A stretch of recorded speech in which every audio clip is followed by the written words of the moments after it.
ஆட்சி டைப்பர் பாய் பேசுகிறார். அவனுக்கு டைப்பர் போட்டு வீட்டில் உட்கார மந்திரி ஆக்கனா என்ன பேசணும் தெரியாம பேசுறாரு. அவரு யாரு? ஸ்டாலின் பையன் உதயநிதி ஸ்டாலின். அவன் 100 வருஷமா ஏதோ ஒரு ஒலிக்கிறான்றாங்களா. அவங்க தாத்தாக்கே 98 வயசுல செத்துட்டாரு.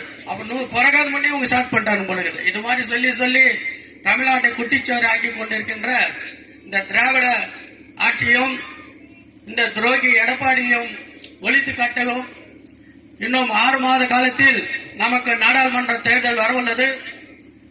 நீங்கள் சிந்தித்து தமிழகத்தின் ஒளி பெற வேண்டும் என்றால் அண்ணன் டிடிவி தினகரன் அவர்களை ஆதரித்து நாடாளுமன்றத்திலே நாம் வெற்றி பெற்று அதிலே கொடி நாட்டுவோம் என்பது உறுதி.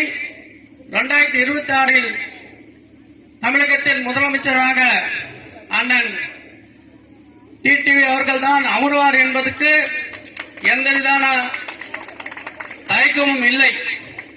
என்றால் தமிழக அரசு மட்டுமல்ல, இந்திய திருநாட்டின் அரசியலிலே பேசப்படுகின்ற ஒரே தலைவர் என்று அம்மாவுக்கு பின் அண்ணன் டிடிவி என்பதை அனைத்து இங்கிலீஷ் சேனலிலும் ஆங்கில நாளிதழ்களிலும் கூட அவர்கள் கூறுகின்ற ஒரே வார்த்தை, தமிழகத்தில் ஆளுமையுடன் பேசக்கூடிய ஒரே தலைவர் நமது அண்ணன் டிடிவி என்று நாம் சொல்லவில்லை, வெளி மாநிலத்தில் சொல்கிறார்கள். தான் கட்சியும் நல்லா இருக்கும், தமிழ்நாடும் நல்லா இருக்கும் என்று பக்கத்து ஸ்டேட்கார் பேசுறாங்க.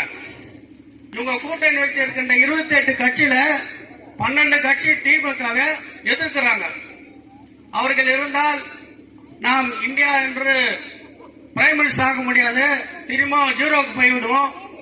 அவர்களை வெளியெடுக்க சொல்லி வெஸ்ட் பெங்கால் சிஎம் மமதா பானர்ஜி அவர்கள் கடுமையாக எதிர்க்கின்றார். கர்நாடகாவில் ஆளுகின்றது காங்கிரஸ் ஆட்சி, இவர்கள் கூட்டணி ஆட்சி.